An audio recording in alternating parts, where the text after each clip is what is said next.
Hello, Slackers. Welcome to the internet's favorite place to talk about music. This is the Slacker Friends podcast, a podcast that dissects topical music stories with some of the great and the good.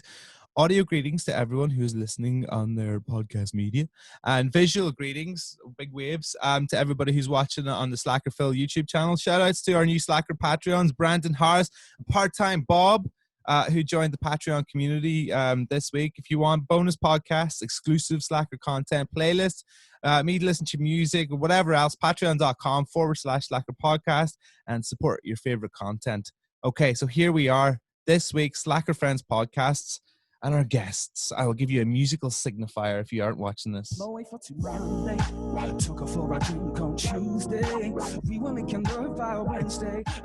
Jack Garratt. Here he is, 2016 British Critics' Choice, multi-instrumentalist, maker of 2 top 10 albums, brother Jack Garratt, everybody. I love that song that I definitely wrote. That song that you definitely wrote for Craig David back in 1999. Yeah, absolutely, when I was 8 years old. Yeah. I love the idea of an 8-year-old writing tunes for Craig David. Just on the phone. Yeah, Craig. I mean, like we do have 2 prodigious talents like on with us today. Like I could imagine you writing some banging tracks as an 8-year-old Jack Garratt. But we're gonna come back to that because we want to come to our second Slacker friend today, who is.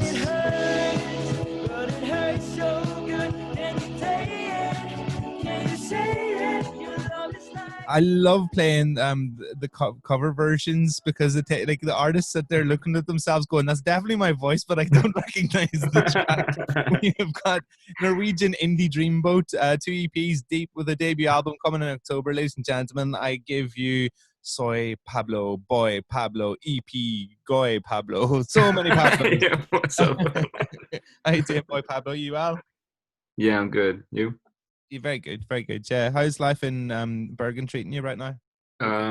It's nice. It's chill. Not much going on, but yeah. Have you guys ever shared a stage before? Have you ever been at the same festival at the same time before? Like, is this the first time you've ever met? I think it's definitely the first time we've ever met. I'm trying to rack my brain if there was ever a time when we might have been like swapping stages at any point, which is definitely I'm trying to remember. This is the I awkward don't think number so. one. I think this is the first time. Huh? I think this is the first time we've ever met or like have any connection. Yeah. Same. Yeah. This is like it could be the awkward time where one of you goes, no, definitely not met. One of you's like going, yeah, we were actually like chatting for half an hour.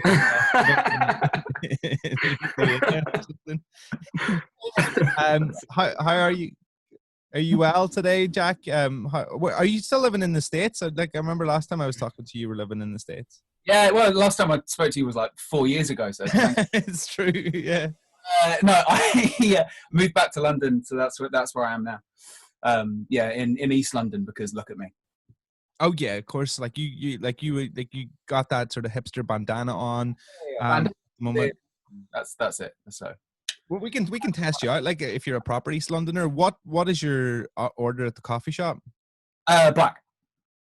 All right. Actually, well, I mean, the proper answer there would be I don't go to the coffee shop. I make my coffee at home because I'm, again, one of those guys.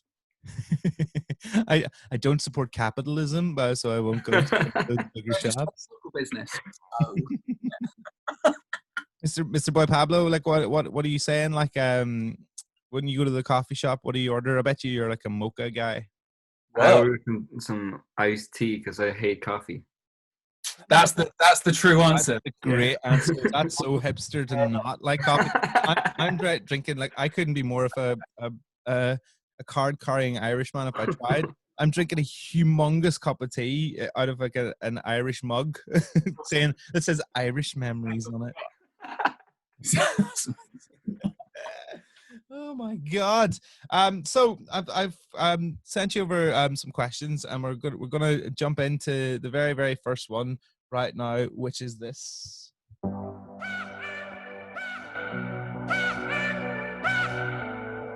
I'm playing it to the drums.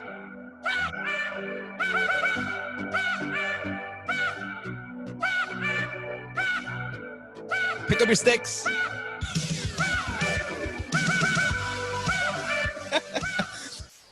one of the simplest drum fills ever, but still so satisfying. That is M83 Midnight City, the Nelson Muntz from The Simpsons remix, which is really a thing of beauty. It makes me smile every time I heard it. Have you heard that before? No. Yeah, so I saw it making the rounds a couple of days ago. Right, is when it started to do its thing on the internet. I've never heard it before. Who did this? I don't know. Like the guy, he put it up on TikTok, and it was like he just took Nelson Muntz laugh and put it over M83. And what really annoyed me was this morning I was preparing for this, and I was putting the music in, and I was playing it out loud in the wee cabin at the back of the house. And my missus, who like when we started going out, was into really alternative music, and still is. But she just shouted, going, "That's the Made in Chelsea theme tune!" And I was like,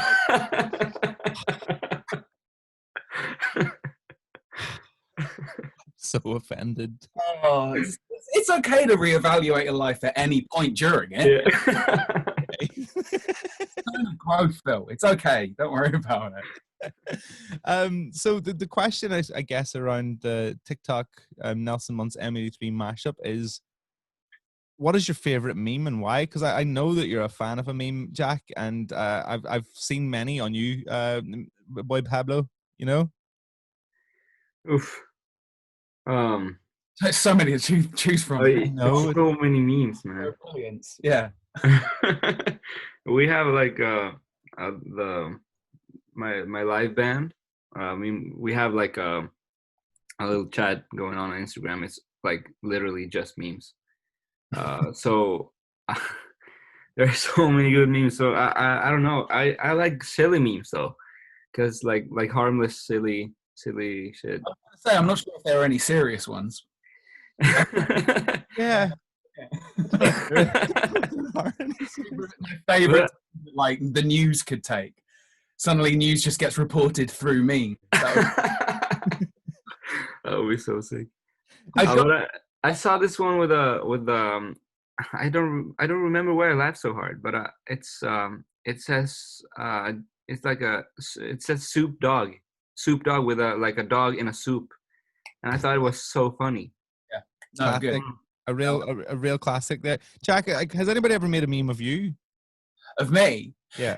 I mean, a couple. I remember. I remember when I was putting the first album out, there was like, and the internet was like properly waking up to meme culture. I remember someone did a lot of photoshopping of my face onto. There's a guy who's on Hunger Games that kind of looks like me, and my face onto all of the scenes that he was in.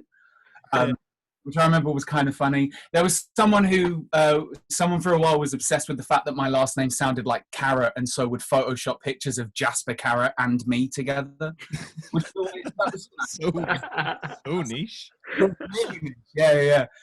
I remember that for a while. But I got to say, my favorite memes are definitely ones that I feel like have some sort of like revolutionary blood in them. So, for example, sarcastic SpongeBob is one of my favorite things of all time, simply just because, like, trust millennials and Gen Z to find a way to be able to write sarcasm down in text, like capital letters and non-capital letters and stuff like that. I think that's genuinely like fucking innovative. I think that's really incredible as like a step forward for the written word.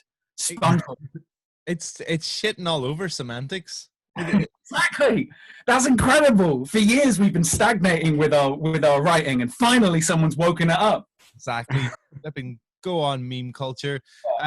Nicholas, what about you? Like, has anybody ever made a meme of you? I've seen a couple, so like I know it's true. Yeah. No, in Chile they made one. Cause there's a picture of me where I wear these stupid sunglasses, have really weird hair, and I have a scissor in my hand, and I'm cutting the grass.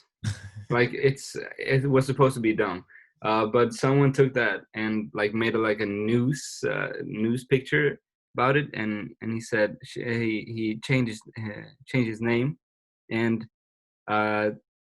called himself Colo Colo, which is like a football team. Yeah. Chile. I don't know why it's so funny, but a lot of people like in Chile they loved it.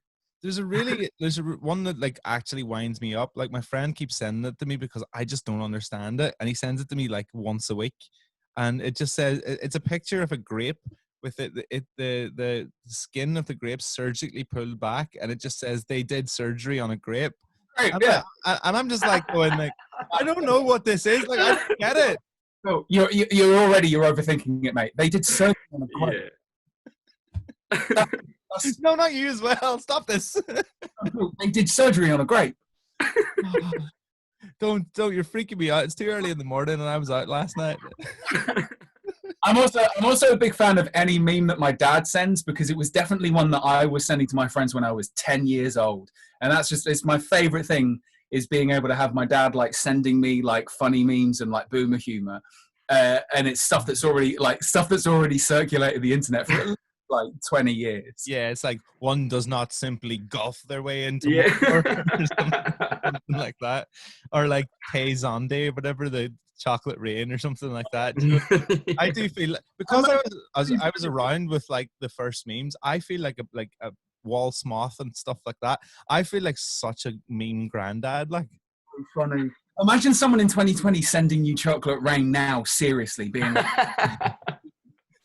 it's like, oh, Andy, no, sweetie, no. It's like the internet equivalent of in Dumb and Dumber, when he like walks past the frame that says we've landed on the moon. He goes, "We did it, guys! We did it!" Oh, man. So Right. that's in my head all day. Let's move on to our second question.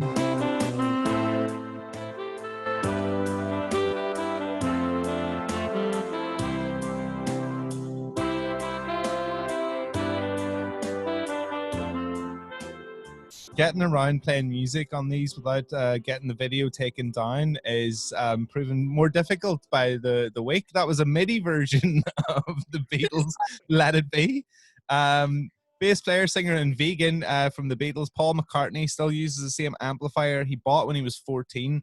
So essentially, he's had it for 1 billion years.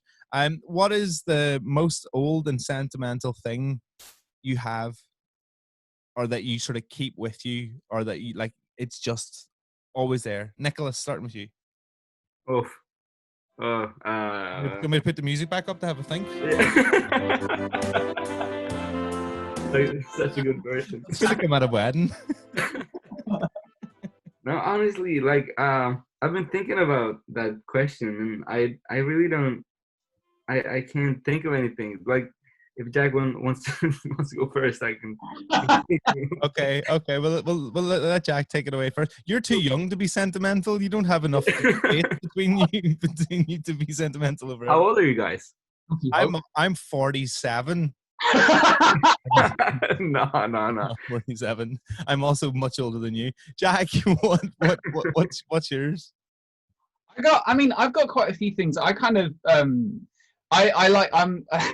I say I like to collect things. I think a professional would say I hoard, but I do kind of keep close the things that I've had over my life that have brought me some sort of sentimental value, and I end up just losing them and finding them in random places. But like I've still got the guitar that I first played when I was like the first electric guitar I had when I was 16, which I've always kept and I've not changed at all. It's still exactly the same specs as when I had it. It was just like a Mexican built Fender Stratocaster, because everything I wanted to be was Stevie Ray Vaughan, and he had the guitar that I wanted, but I couldn't afford one, and I just got this and that's been with me. It's my favorite guitar to play. I still love that one. But then, like, on the other end of that spectrum, I've still got the bouquet that I wore for my wedding a couple of years ago. I think just things like that can really, actually, a lot of the sentimental stuff is actually from my wedding. We had a lot of we had a lot of stuff like made specifically for it. Like, we had coasters made. I don't think I've got any to show you because I didn't prepare for this. But oh wait, no, do I? No, I don't. Cool, brilliant, great, love it. Love an audio and visual format when I'm just not prepared for it whatsoever. No, but we had tea towels made and coasters made for mine and my wife's wedding, because we had like a little logo that someone designed for us, and a whole, like, it was absolutely incredible. So we've like made sure that we keep a bunch of that stuff so that we've got it. And other than that, man, not sentimental, to be honest. Yeah. But not in that kind of way, I guess. Okay. Nicholas, what are you saying? Does it have to be like music stuff? No, not really. No. Okay. I mean, it's not that old. It's like, I think it's 5 years old. So it's not too long ago. There was this shirt that my girlfriend saw at this. I think it was H&M, and I thought it was really ugly, but she made me like try it on, and she thought I looked really handsome in it, and I hated it, but she bought it like anyway. But I still have that. I still have that in my closet. I think that like if you use that as an example of sentimentality, they would have to change what sentimentality meant in the dictionary.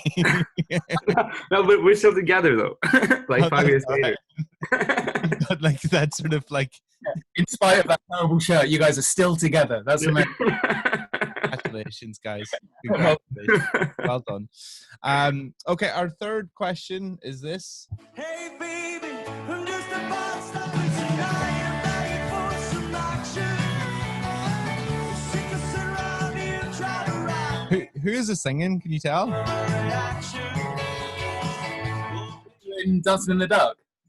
Yes, it is Niall Horan doing Dancing in the Dark. 26-year-old former One Direction dude, Niall Horan, fell and banjaxed his foot this week, claiming he was 6 pints deep when the accident happened, which is hilarious, by the way, because like that is the most Irish thing you can say. Like, why did you hurt your foot? I was 6 pints deep. It's not the reason, not the cause of it. 6 pints deep. Okay, no, don't need to hear anymore. What's the worst or stupidest injury that you've had, Jack? Oh God, I a couple of years ago I was in Minnesota visiting my wife's family, and this was back when you could stand within like 3 feet of each other. We went to so they live in Minnesota and they live really close to the Mall of America, which is the biggest mall in America, right? So aptly named the Mall of America. And inside of it is not only all the department stores in the world, but there's a bunch of like roller coasters, and there's a small theme park right in the middle of this mall. Oh, right. It's so fucking it's ridiculous, and it's a tourist trap. That's the whole point of it. Is it's like welcome all those with disposable incomes, come here and we'll take care of you. And one of the things that had that giant sign above it was a virtual reality thing. So where you go in and they give you headsets and they give you backpacks, and then they've got like just free roaming virtual reality, and there's like 3 stories or scenes you can choose from, and one of them was a Star Wars themed one. And we went and did the Star Wars like virtual reality thing. So you put on your headset and your backpack, and you're a stormtrooper, and you're going through, and I can't even remember what the story was. It's absolutely incredible. There's like heat coming from like lava and like wind in your face, and it's just This sounds sick. utterly amazing, right? Absolutely worth the dollars that I spent on it. Just too many dollars. It was really great. It was me, my wife, and my brother-in-law, and then his at the time girlfriend and now fiance, which is all very exciting. But long story short, there's a bit right at the end where Darth Vader is in front of you, right? And he wasn't, and then he is. And then he starts floating towards you, right? Because he's like over there. He's like 6 foot, like 12 foot away or something. You're standing one end of the room. It's like darkness. You hear this like, and a red lightsaber just appears in the shadow. And it's fucking terrifying because all of your senses are going, this is real. Everything is real. And Darth Vader's standing over there, and he floats, and he comes running towards you. And then suddenly, wouldn't you know it, this spaceship crashes through a wall, and you've got to jump onto the spaceship, and then you fly away. However, I was being all like chivalrous and nice, and I let everyone else get onto this spaceship first. And what happened was, because I was last onto the spaceship, the video that was playing in my headset was obviously running at just like a normal speed. It didn't take into account the fact that I might not have been on the spaceship yet. So this spaceship, from my very real perspective, was flying away from me whilst Darth Vader was floating towards me. Oh my God. And I shat myself, and I ran towards the spaceship, and I jumped. But obviously in the real world, nothing had moved. Everything was in the same place, and I slammed headfirst into a wall. I love that story. You tell it so well. I was Somewhere gripped. at like a Christmas party, there will be a bunch of kids who work there, all watching like videos, security footage of me just slamming into a wall. I cut up my middle finger, which I think is like still fucked to this day. So Oh my god. I was thinking you looked a bit more 2D than the last time I saw you. No, I refuse to exist in that third dimension now No, because you've like turned into like a 1991 like computer game where you can look to the top of your head now. Nicholas, there's no way you're gonna beat that story. Like, No. like I can't either. Nobody can. It will actually go down in the history of storytelling as as one of the best Star Wars virtual reality stories. No, that was a pretty sick story, but What about mine is gonna be really underwhelming, but I'll tell it anyway. I think it was last year, when we were in Iceland, doing a festival, and yeah, we're doing the concert, like everything's going smoothly, and we have this dance sequence at the end of the show, and do you always do a dance sequence at the end of the show? what? Do you always do a dance sequence at the end of the show? Yeah. So everybody has their move, and like I have the best move. So I end up with like splitting, like how do you call it? Like Doing the splits. yeah, yeah. But I've never like practiced it. I just do it. So when I did it that time, I ended up with my left ankle like I twisted it so hard, like so hard. I screamed so hard when I when I landed that split, and then I got up and we're like, thank you so much, thank you so much for being here, thank you so much for listening to us, and there's this synth solo, and then we end this whole show. And I was like, I was sitting down playing the last part. I was like almost crying. It was the worst. I had to go to the doctor. Like, oh my god, that's. I thought I heard like a snap when I landed the split, so I thought I like broke my foot. But I'm happy. That would have been like, imagine you had a got stood up after that, went to the microphone. Guys, thank you so much. That would be funny though. Nicholas, wait till you like hit 30. If you try and do the splits at 30, like you'll probably have to go to like A&E. You'll probably die if you try and do the splits at 30. You explode. So 8 years to go. So okay. Yeah. How like calmly and coolly you're explaining the end of your show as if it's not a big thing, and yet you've spoken about doing the splits and there being some crazy synth solo at the end of your show, and the whole time you're just like, it's not a big thing, it's fine. Nicholas, I'm picking up like sort of Bruno Mars kind of vibes, like at the end of the show. Bruno Mars, like 8-bit version. Like, it's really stupid. We look so stupid. I think it's funny. Right, guys. You were in the parking lot earlier. That's how I know you. Give us an example of a time that you've had a celebrity or musician encounter, maybe an embarrassing or life-affirming moment with your favorite pop star. It could be from meeting somebody at the toilets of a pub to hanging out with them in their penthouse apartment, or just bumping into them in the street. Let's stay with Jack on this one. I know for a fact, having like even winning the Brits Critics' Choice so early on in your career, like you would have met everybody. Yeah. Everybody. I got a pretty bad one. And get your nets out because I'm about to drop some names. Sweet. Yeah.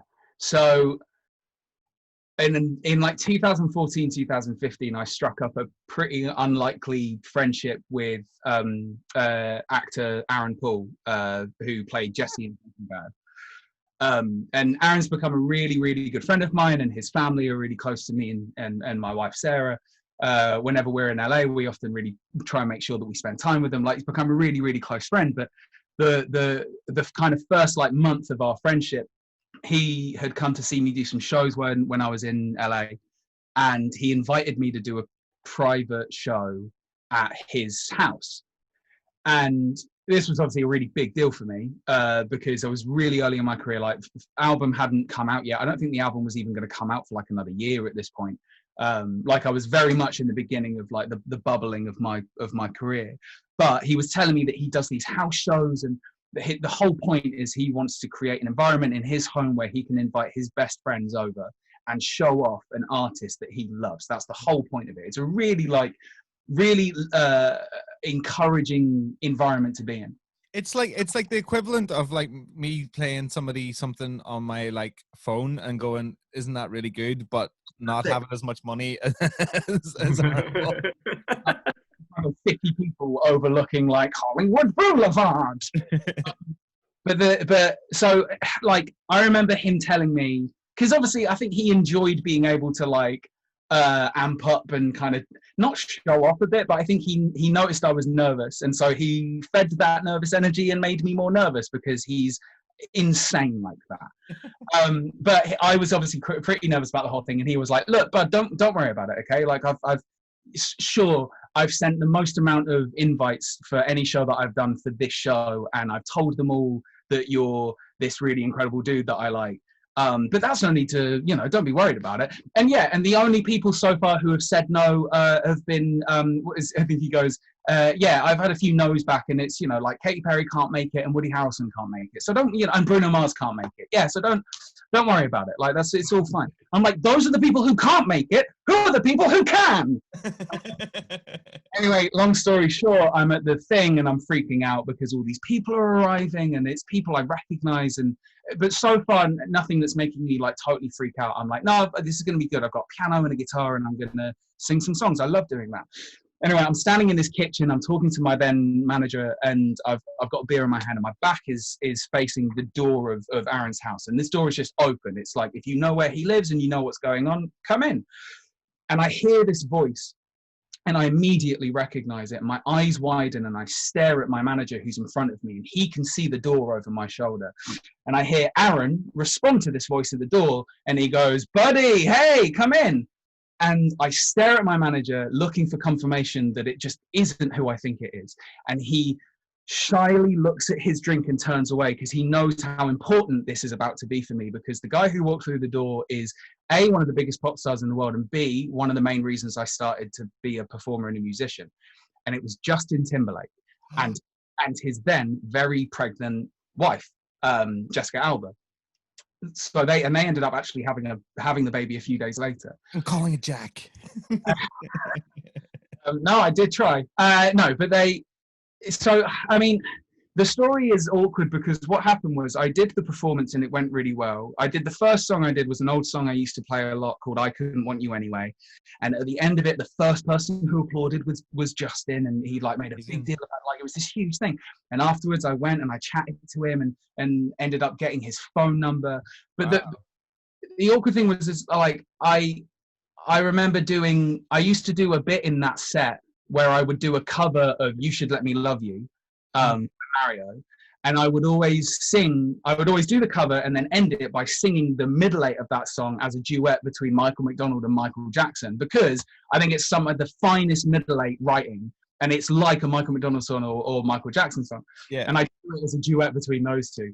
Obviously completely forgetting that in front of me was Justin Timberlake, who is quite famously renowned for doing a Michael McDonald impression. This is when it gets all niche and very embarrassing for me. Afterwards, he's like, hey, good Michael McDonald impression. I do a Michael McDonald impression. I was like, Justin, I know this. He goes, yeah, there's a Saturday Night Live skit that I've always wanted to do, but we've never been able to do it because it's too long. And the sketch is, it's called Michael McDonald's McDonald's. And it's about Michael McDonald wakes up one day furious with the limited amount of fast food options for like healthy people, and so he makes his own one called McDonald's, totally unaware of the fact that a McDonald's chain already exists. That's it. That's the funniest bit of the whole sketch. And Justin was like, and they've never put it on because it's 7 minutes long and the joke's in the first 30 seconds. Yeah. And then I jokingly sung back to him. I was like, lol, actually, that's really funny because Michael McDonald doing the McDonald's theme tune is great. Like, ba-da-ba-ba-ba. And I did that. And then my brain went, Justin Timberlake wrote that theme tune. That's right. I forgot about that. And I said nothing for the rest of the night. I shut down completely. The new, like, just the niche nuance, the embarrassment of knowing that what I'd done was a poor Michael McDonald impression of a melody that this guy had written at him, as if that was like really funny. What was his reaction? Like, did he laugh, or did he like, oh? Insane person had done something insane, but he was too committed to the conversation that he had to be like, ha. That's it. Anyway, That would have kept you awake. and I haven't spoken to him since. Oh, did he give you a number and it was like one digit too short? No, we had a chat for a few days and it was really cool. And then I think I might have just overdone it. And I bumped into him at a New Year's Eve party the next year, and it was like actually awkward, which is a real shame because he's like a huge inspiration to me. I told you this, Jack, beforehand. Don't send Justin Timberlake pictures of your penis. Like, it's just not what you should be doing. No, I sent him pictures of his. No, I don't. That's Where did you get them from? I'll never know. Nicholas, moving on to you. What about your sort of like encounters with legends? I guess, like, who have you bumped into? I don't have any embarrassing stories yet, but I found it really cool to when I was in LA in 2018, I think it was. We were at this like Converse event kind of thing, me and my band. So we were invited to Tyler the Creator's store, the golf shop in LA. So we were like hanging out, and people were like checking out the clothes. There were people from all over the country and all over the world, like influencers and photographers and stuff. Like, yeah, we had been to the golf store, so it wasn't like, wow, we're here again, because we were there like a couple of days earlier.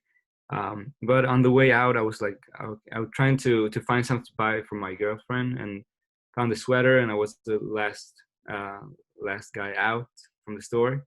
And we went, I don't know, for some reason, we went out the back door.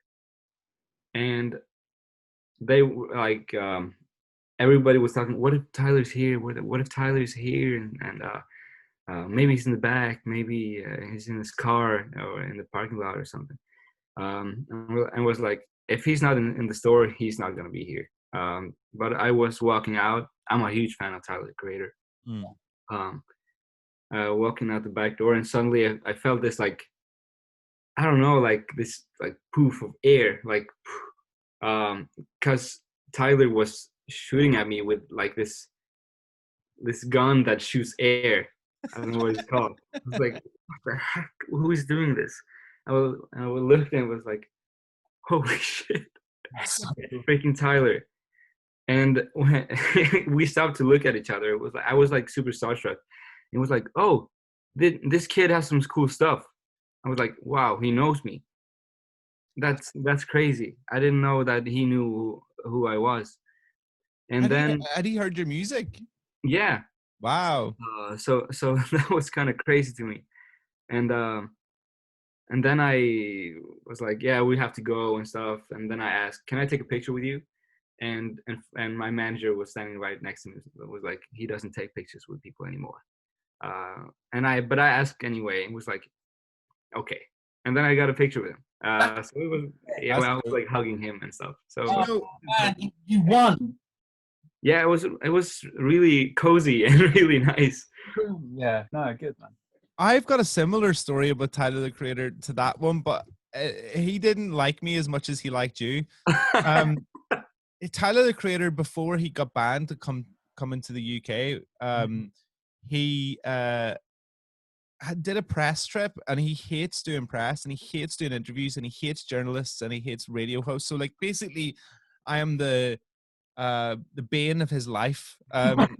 So like, his label like tried to get him to do stuff. So what he did was he put a bus of journalists that met outside the Vice building, put all the journalists on a bus and drove them to a paintballing thing outside of London. Him and his like mates, it wasn't Odd Future lads, but it was like him and his like crew and his security had these massive like repeater like machine gun like paintball guns, and the journalists were given these like tiny little pea shooters that if you shot them it wouldn't even go like two bits ahead of itself. So we ran around getting absolutely mauled by Tyler the Creator, who was like laughing maniacally with a machine gun shooting journalists with paintballs. But I fired one in and hit him, and then I got repeated on by his like bouncer. His bouncer jumped in front of him like Kevin Costner and the bodyguard, and and just shot over and over again. I ended up getting a photo taken with him, and he really didn't want to get the photo taken. And maybe I'll put it up on Instagram actually after this goes live, because he looks so morbidly depressed. Like he couldn't look like he wanted to be there less. It was just like, so big ups to Tyler. I'm not going to ever hold my breath about getting him on the podcast. Like, all that. Well, very, very good answers. I like that. We have one final bit, which is, I fucking love this band. And that is a band or artist that could do with a leg up, that might be at the beginning stages of their career, that you think are worth our Slacker audience checking out. I'm going to start with you, Nicholas. Who do you think's amazing that we need to hear about? I mean, there's a lot of good music here in Norway, and there's this guy who's from my city, and he has been a huge inspiration to me in my teenage years. He's called Sandra Lilla. He put out an album like very recently, and it's so good. I recommend it to everyone I meet, because there's a song in it that is called "Why Would I Let You Go," and it's like this. It's almost like a classical theme song, like for a romantic movie or something, because like it's very Mozart inspired, but it's like a ballad. I was like, it's a beautiful love song. How do you spell his name? So if anybody wants to like type that in. Sandra Lilla, Yeah, I'm like going like I could make a fucking stab at it, like SONDRE LERCHE. A nice and snappy Norwegian spelling as usual there. Jack, what about you? You look like you're going through your iTunes at the minute, or your like Spotify playlists, or what? But there is. I mean, first thought, best thought. There's a guy that I started listening to last year, well, probably the year before that, actually, about 2 years ago, when I was writing my album Love, Death and Dancing. And it's a guy who has been around for a little while, and he's been in the industry kind of as a writer and a producer, and has been in bands and stuff like that. But he wrote an album when I listened to it, I go through these weird moments with falling in and out of love with writing songs, and often when I fall back in love with writing songs, it's because I've found a songwriter who writes songs that makes me want to then start writing again. And not in a case of like, oh, I want to compete with that, in a case that's simply just like, this has made me remember and realize what it's like to write just fucking good music. So like when I wrote the first album, it was Sun Lux that did that for me, who were just an incredible band from America, who totally unlocked to me what it meant to be able to do kind of like neoclassical pop music, and just like walls of sound with intricacy and detail and genuine emotion. But this time around, it's a guy called Ethan Gruska, who was in a band called the Bell Brigade. There are 2 albums that came out, and they haven't released another album since. They're a brother-sister duo. Also, as well, crazily enough, the grandchildren of John Williams. Wow, okay. Which was like an absolute headfuck when I found that album. I'd already fallen in love with their music, and then found out that they've literally got it in their genes. Yeah. But no, Ethan released an album called Slow Motionary a couple of years ago, which is just exquisite songwriting and tasteful production. And then he released an album this year called On Guard, which is exactly the same. And he's in the same camp of writers and recorders and producers as like Blake Mills and Phoebe Bridgers and Perfume Genius, and kind of that whole just like people who look at pop music with wonder and excitement and paint it with a interesting and intellectual brush. And I think that's just my favorite kind of music. So what do we type in to get this guy? So Ethan is his first name, and then Gruska is his second name, Gruska, and he's got an album out this year called On Guard, EN space G. Well, do you know what I'll do? I will list these. I will put a link to this in the description of the podcast and on the YouTube channel as well. Guys, thank you so much for being my Slacker friends this week. Jack, well done on releasing your record this year. If any Slacker friends have not listened to it yet, what the fuck are you doing, man? Go and listen to it. Nico, you've got a single out that's just dropped on us this week or tomorrow midnight. Today. There we go.